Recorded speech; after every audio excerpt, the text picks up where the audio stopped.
Nous sommes en ligne avec Gaëtan. Bonjour Gaëtan, soyez le bienvenu sur l'antenne d'Europe 1. Oui, bonjour. Quel âge avez-vous et d'où nous appelez-vous Gaëtan ? J'ai 31 ans et je vous appelle de Lyon. Alors, je suis le deuxième auditeur de la journée de Lyon. Écoutez, c'est bien. Mais... C'est la preuve que voilà. On nous écoute beaucoup à Lyon et c'est très bien. Alors Gaëtan, vous êtes atteint d'une forme sévère d'hémophilie. Pouvez-vous nous rappeler brièvement ce que c'est que cette maladie au quotidien ? Alors, l'hémophilie, c'est un trouble de coagulation. C'est-à-dire que lorsque le sang saigne, il s'échappe d'un vaisseau, il faut un système qui s'appelle la coagulation pour permettre au vaisseau de se boucher. Et dans le cadre des hémophilies ou dans les autres maladies hémorragiques rares, on a des difficultés à fermer ce vaisseau. Et du coup, il y a du sang qui se diffuse. Alors, je tiens à le dire tout de suite, un hémophile qui se coupe, c'est pas quelqu'un qui peut mourir en se coupant et en se vidant de son sang, parce qu'on a des médicaments aujourd'hui qui sont extrêmement efficaces.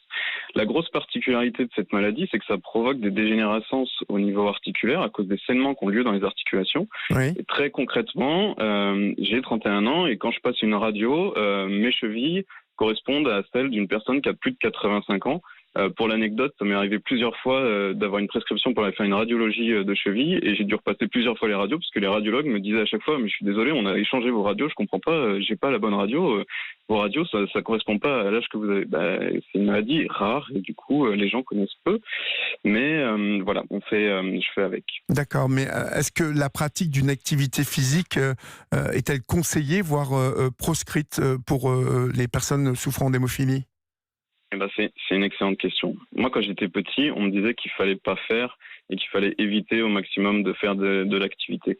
Vous savez, l'hémophilie, pour beaucoup de gens, et même pour les professionnels, il y a encore quelques années, c'était quelque chose où il fallait faire attention. C'est l'enfant fragile, c'est l'enfant qu'il faut éviter de mettre en contact avec les autres. Oui. Quand j'étais petit, j'avais pas trop le droit de faire du sport, et aujourd'hui, en fait, on dit tout l'inverse. On dit que pour protéger au mieux ses articulations, il faut faire du sport parce que les médicaments qu'on reçoit nous permettent d'avoir une vie qui est à peu près similaire à la normale, mais sans activité physique, sans sport, en fait, on détériore quand même nos articulations. Et l'enjeu de faire du sport, il est juste phénoménal. Alors, pour faire très simple, j'ai des difficultés, du coup, j'ai plus le droit de courir et de sauter. En fait, je peux plus courir et sauter alors que j'ai juste 30 ans. Pourquoi ? À cause de la fragilité de vos articulations ?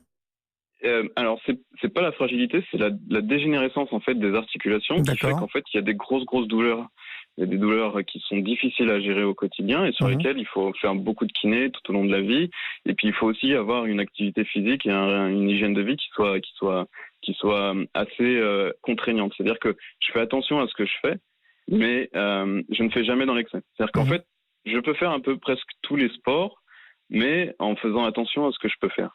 Mais alors, justement, pardonnez-moi de vous interrompre, mais vous avez rapidement commencé la pratique du basket lorsque vous étiez plus jeune, notamment avec vos amis.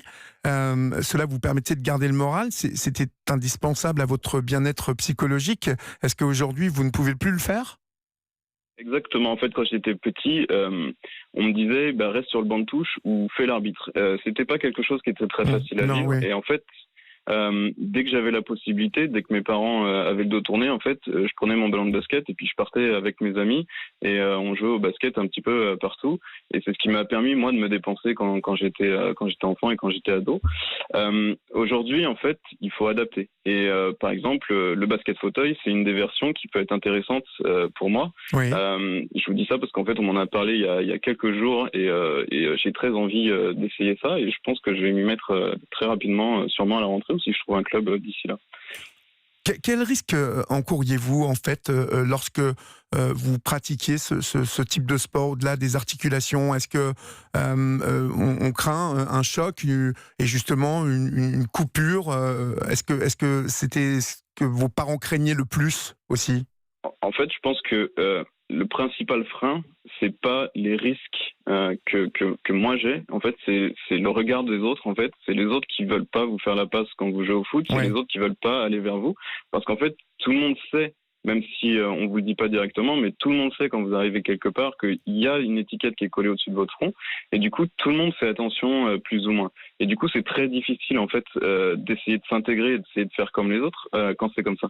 Et moi, je pense que l'idée, c'est justement de dire que en fait, on peut un peu tout faire, Et c'est les personnes, en fait, qui savent s'adapter parce qu'ils ont eu une éducation. Moi, je suis né avec cette maladie-là et de toute façon, je l'aurai tout au long de ma vie. C'est une maladie chronique et je sais faire les choses et je sais m'adapter en fonction des choses.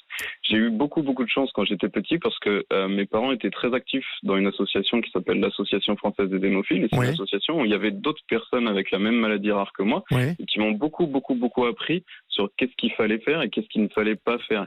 C'est l'association où vous intervenez aujourd'hui, d'ailleurs, pour montrer aux adultes et aux parents d'enfants atteints de cette maladie les bienfaits de la pratique d'une activité physique, notamment.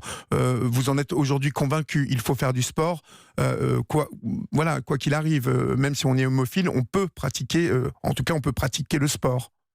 En fait, c'est pas le verbe pouvoir, c'est le verbe il faut. C'est le verbe faire, c'est même un devoir en fait de faire de l'activité physique ou du sport parce que c'est à la fois un bénéfice pour tout le monde, comme le rappelait le professeur juste avant, mais c'est d'autant plus primordial lorsqu'on a une maladie chronique et que du coup on peut essayer de faire ralentir les choses. Les dégénérescences au niveau articulaire, elles sont inéluctables entre guillemets, mais on peut les ralentir au maximum. Je veux dire, les troubles articulaires, ils arrivent chez n'importe qui vers 50 ou 60 ans. Si on peut attendre 50 ou 60 ans pour une personne hémophile avec des troubles articulaires, je pense qu'on aura atteint quelque chose qui est de l'ordre de la normale. Moi, j'ai eu des troubles articulaires quand j'avais 15 ou 16 ans et je suis en difficulté un petit peu aujourd'hui, même si j'essaie de m'adapter au mieux. Et vous allez vous adapter au mieux. Quelle bonne idée de faire du basket en fauteuil. J'ai vu un match l'autre jour sur Eurosport. En pleine nuit, je suis tombé dessus. Et c'est vrai que c'était super. Mais ça va vite en plus. Et ça va très vite. et vraiment, on voit l'habileté. C'est très physique. Donc, merci beaucoup Gaëtan pour votre témoignage ultra positif cet après-midi sur l'antenne d'Europe 1.